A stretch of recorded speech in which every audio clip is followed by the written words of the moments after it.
So hi, hello and welcome again. I'm Oliver and look at this here. This is a digital diary that I bought over 30 years ago and good news, it still works. I actually did manage to get it to work after I had to exchange the batteries.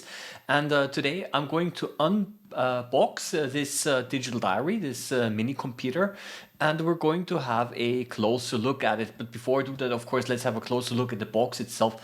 128 kilobytes. This is the memory. It's not even enough nowadays even to store a picture. Yeah, this is how it looked like. Of course, a black-white LCD display.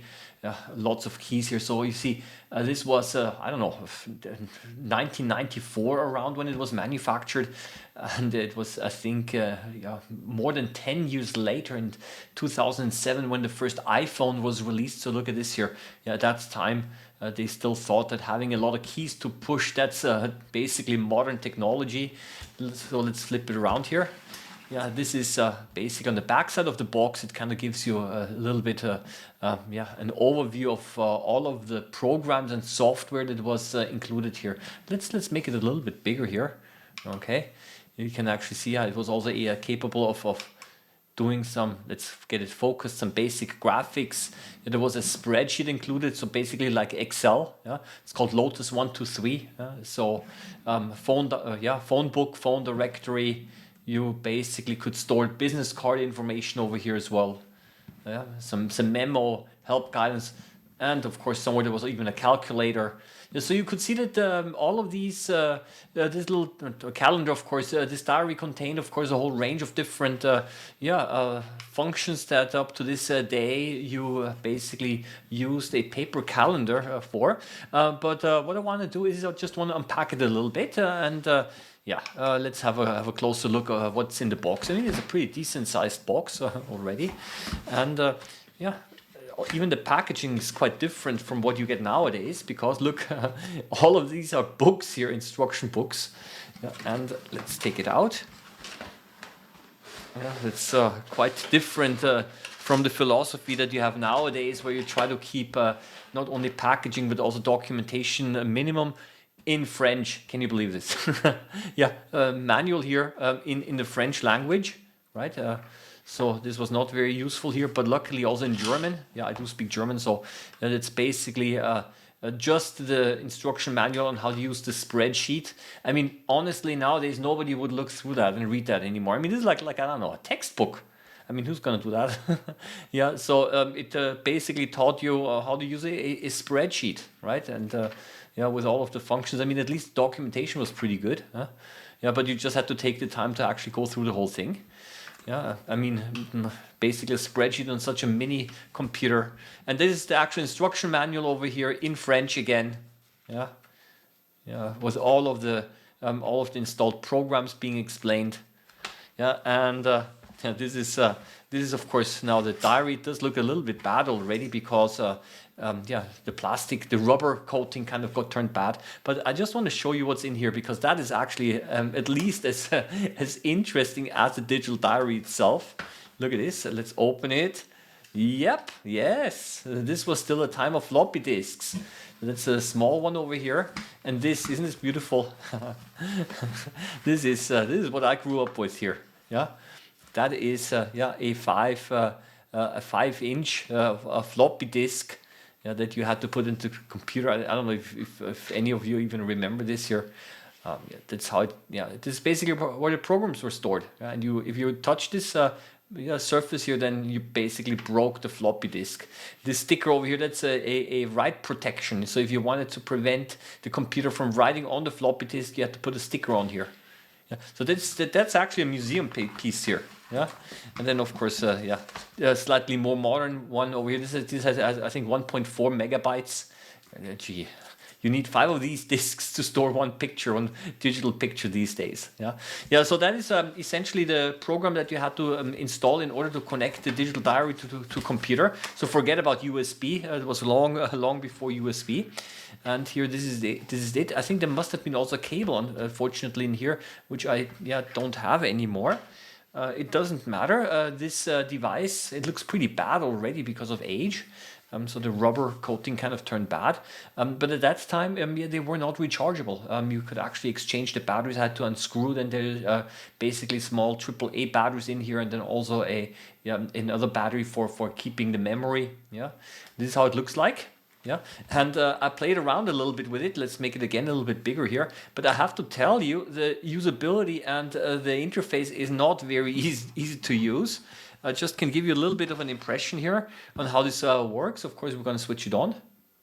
Yeah, it makes a little click, and then yeah, we're memo. So we have over here, we've got the spreadsheet function. Yeah, then a to-do list. Yeah, and the telephone directory. Now everything's empty because I did a reset. The business cards you had to type in. Yeah, so you could do all sorts of things here, and I think there's also a memo. Here you can actually start typing something, and so I think let's see if this actually works. Make it a little bit higher. Yeah, I can say the hello. Yeah, and I honestly have to tell you a little bit. I had when I used it again, I had a problem. Where's the enter button? And the enter is down here, right next to the space.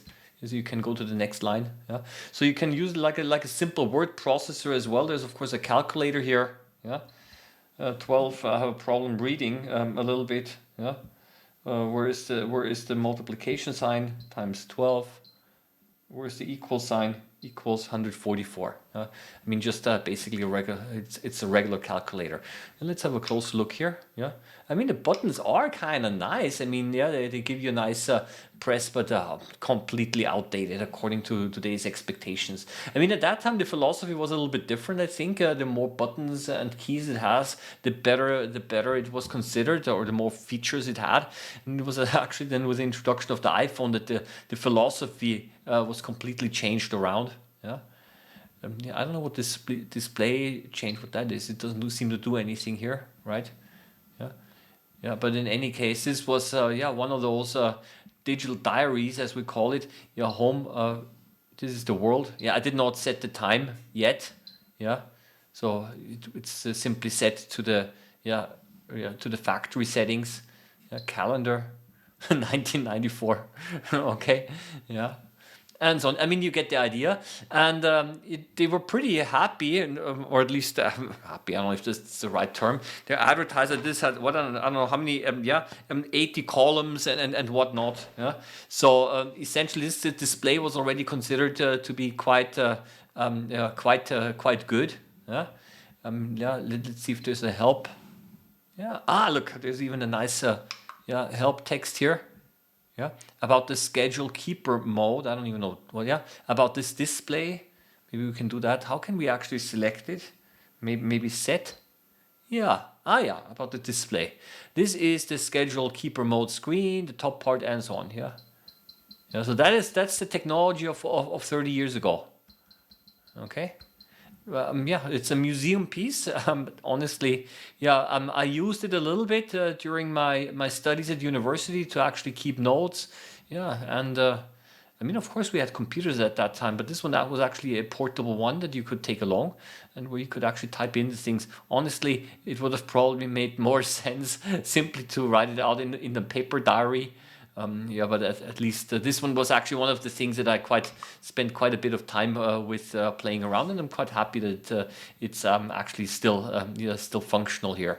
Yeah, what's free file? I think maybe we're somehow able to store some. I want a file name test maybe. It seems to be a little bit also like a note taking app. Yeah, note taking app, and then maybe you could actually search for the text, because there's also some kind of a search function where it asks you if you want to search for something here. Yeah, the telephone directory. I mean, nowadays honestly, no, you don't need a telephone directory anymore, because you don't need to store telephone numbers. On the mobile phone we just store the name, and then we're basically just calling the person that we want to call, and we don't have to remember a telephone number anymore. But I think you get a little bit the idea, and just wanted to share this little device with you, and I'm quite happy that I still got it to work. I just wanted to show you now this beautiful little museum piece of computer technology. Yeah, and we've come a long way. Yeah, and I just wonder, where are we going to be in 30 years time? Yeah, I wonder. I don't know. Maybe we don't need any screens anymore, because I don't know. No idea. So we're gonna see, and at least at that time, this was state of the art, and I thought that this is the coolest thing ever. And then just a few years later, yeah, we had the internet even. Yeah, so this was actually even before the World Wide Web was made available. So this means, of course, no internet and nothing like that. Yeah, and if you want to connect it to the computer, yeah, you had to use even special software, so it was quite cumbersome, and I think I never even connected it to a computer.